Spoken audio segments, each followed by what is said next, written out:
नमस्कार। माली समाचार हिंदी में आपका स्वागत है। मैं दिनेश माली।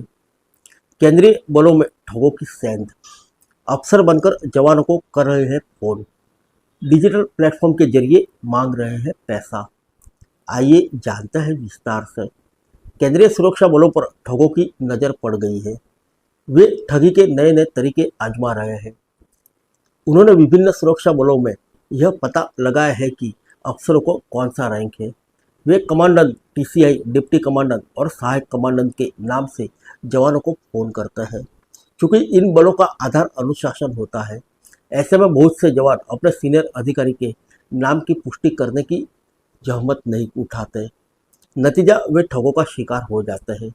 हाल ही में एक केंद्रीय बल C-43 यूनिट में ठग ने एक जवान को फंसाने का प्रयास किया, लेकिन वह बच गया। ठगों द्वारा डिजिटल प्लेटफॉर्म के जरिए पैसे मांगे जाते हैं।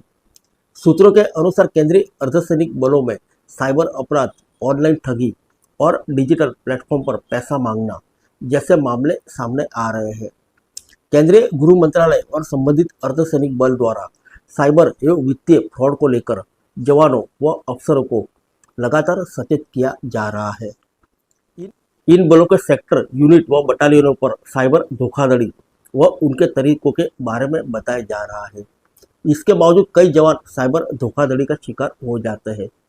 पैसे ट्रांसफर करने के लिए इस्तेमाल हो रहे विभिन्न डिजिटल प्लेटफॉर्म पर अब साइबर अपराधियों की नज़र पड़ गई है।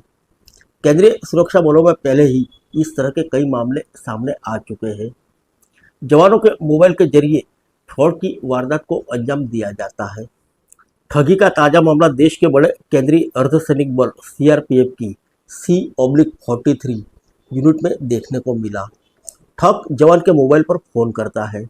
उसकी बातचीत के ऑडियो के मुताबिक अफसर बनकर वह ठग जवान से कहता है कि आप अपना व्हाट्सएप खोलिए। क्या आपने व्हाट्सएप ओपन कर दिया है? जवान पूछता है कि उसका क्या करना है सर। तुम लाइन पर रहो, गूगल पे यूज़ करते हो? जवान ने कहा, नहीं सर, पेटीएम है मेरे पास। देखो, तुम्हें कुछ भेजा है। हाँ सर, आया है। इसमें जयप्रकाश पासवान लिखा है। वहाँ 25,000 रुपये की पेमेंट कर दीजिए। ठग कहता है कि तुम अपने पेटीएम ऑन करो। जवान मुश्किल से यह पूछने का साहस जुटाता है कि आपका नाम क्या है, आप कौन बोल रहे हैं। तो ठग कहता है, वो छोड़िए, आप इस नंबर पर पैसे भेज दें। जवान ने फिर पूछा, साहब आप कौन बोल रहे हैं? आप सुभाष साहब तो नहीं है। ठग बोला, मैडम ने डाली है पेमेंट, मैं सुधीर साहब हूँ। जवान कहता है कि सर, आप पहले तो बोल रहे थे हम सुभाष मीणा साहब हैं, अब कह रहे हैं कि सुधीर साहब हैं। इसके बाद जवान को कुछ शौक होने लगता है। वह कहता है कि मैं कंपनी में फ़ोन लगाकर मैडम से पूछ लेता हूँ, मीणा साहब से पूछ लेता हूँ, और तुम वो छोड़ो, कोई अस्पताल में भर्ती है, इमरजेंसी है, तुम नंबर लगाओ और पेटीएम करो, फ़ोन बाद में कर लेना। जवान कहता है, सर आप ऐसा बोल रहे हो? अच्छा तुम देखो पेटीएम पर क्या नंबर आ रहा है। जवान कहता है, साहब मैं मैडम से बात कर लेता हूँ, उसके बाद ही कुछ कर सकूँगा। इस तरह से वह जवान ठगी का शिकार होने से बच गया। कुछ समय पहले ही CRPF की 187 बटालियन के एक सहायक उप निरीक्षक ASI GD राजकुमार को किसी व्यक्ति ने कमांडेंट बनकर फ़ोन किया था। उसने कहा कि मैंने आपके खाते में पैसे ट्रांसफ़र किए हैं। ASI को शक न हो इसलिए पेमेंट ट्रांसफ़र का एक स्क्रीनशॉट भेज दिया। उसके बाद फ़ोन कर कहा कि इस नंबर पर तुरंत पैसे वापस कर दो। पैसे वापस भेजने के कई प्रयास किए गए, लेकिन तकनीकी खामी के चलते पैसे नहीं भेजे जा सके। ASI ने यह सोचकर साफ डांटेंगे तो उन्होंने अपनी बटालियन में फ़ोन कर सारी बात बताई। वहाँ से पता चला कि कमांडेंट साहब ने कोई फ़ोन नहीं किया है। ये फ्रॉड का मामला है।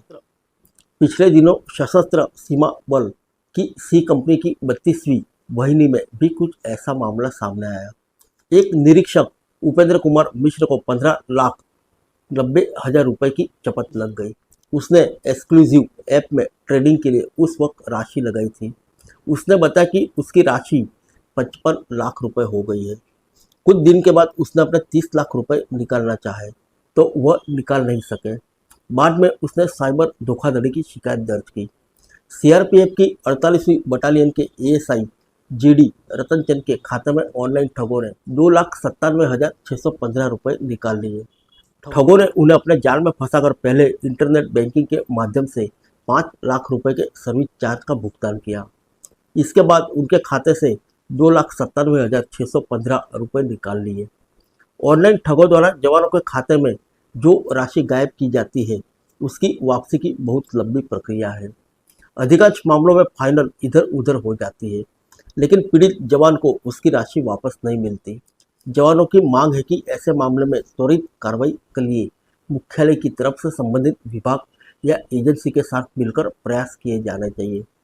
केंद्रीय बलों के सभी यूनिट से कहा गया है कि वे इस तरह की घटनाओं को लेकर जवानों को सतर्क करते रहे। किसी भी जवान के पास किसी भी फेक कॉल आ सकती है, ऐसे में वे अलर्ट रहे। बटालियन नियंत्रण कक्ष में फौरन सूचित करें। कंपनी कमांडर जवानों को ब्रीफ करें। कोई भी ठग आपकी ही बटालियन का अफसर बनकर पैसा मांग सकता है, इसलिए कंफर्म किए बिना किसी से कोई लेन देन न करें। फिर मिलेंगे अगले बुलेटिन में अन्य किसी खबर के साथ। तब तक के लिए इजाज़त दीजिए। नमस्कार।